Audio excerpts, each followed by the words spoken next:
So today we are going to discuss the Einthoven's triangle and the Einthoven's law. So basically what is Einthoven's triangle and what is Einthoven's law?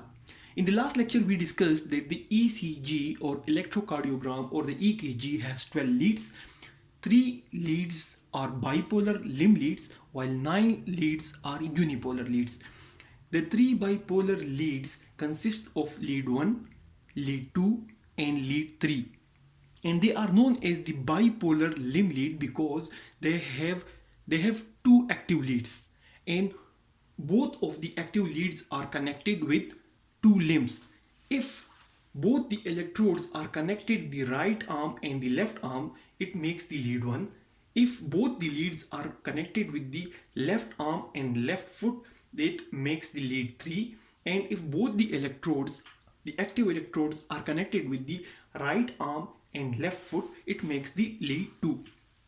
So basically these 3 bipolar limb leads, it makes an imaginary triangle around the human heart.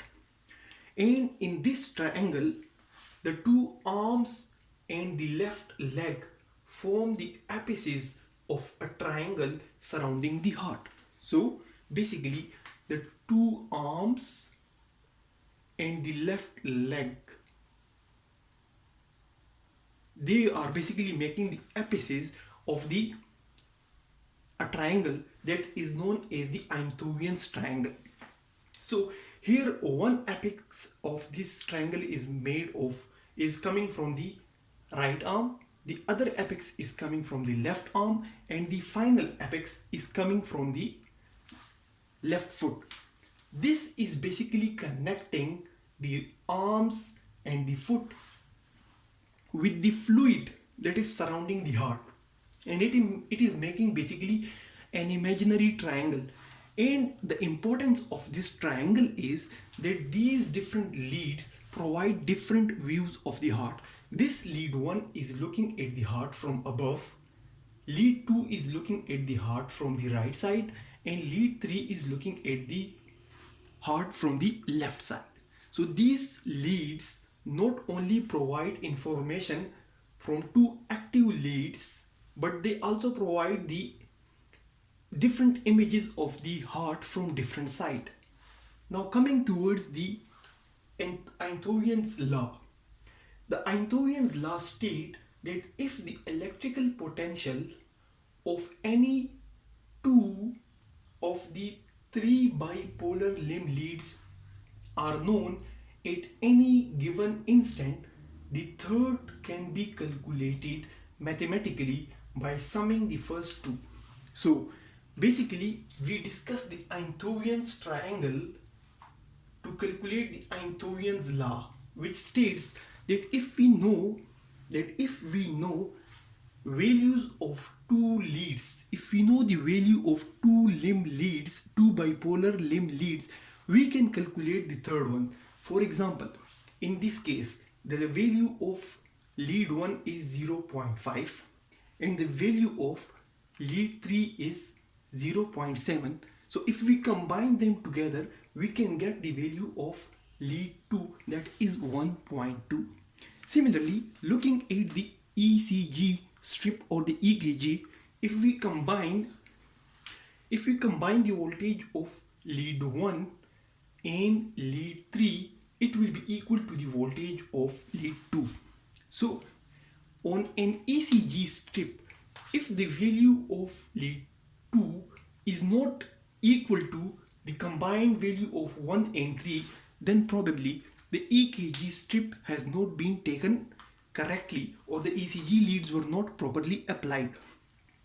We know that when ECG is being taken, 3 leads are applied to the limbs, 1 to the right arm, 1 to the left arm, and 1 to the left foot, while 6 leads are applied to the chest. They are known as the precordial leads. In this lecture, we basically were discussing the bipolar limb leads. We are not discussing the unipolar augmented limb leads, and we are not discussing the chest leads, which we will discuss in coming lectures.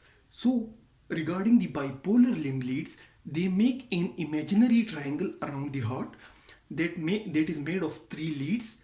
The lead 1 is looking at the heart from above, the lead 2 is looking at the heart from the right side, and lead 3 is looking at the heart from the left side.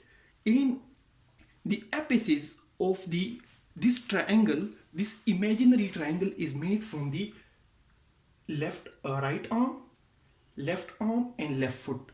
And the importance of this triangle and this Einthoven's law is that not only it provides views different views of the heart from different angle, but it also helps to calculate one of the lead if we have the values of two leads.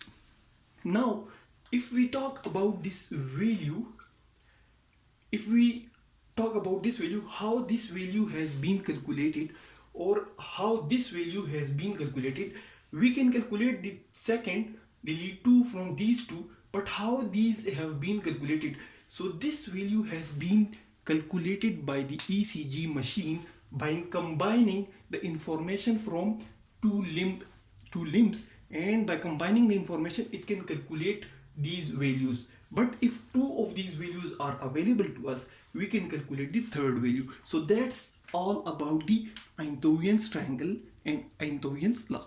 Thanks a lot for watching the video.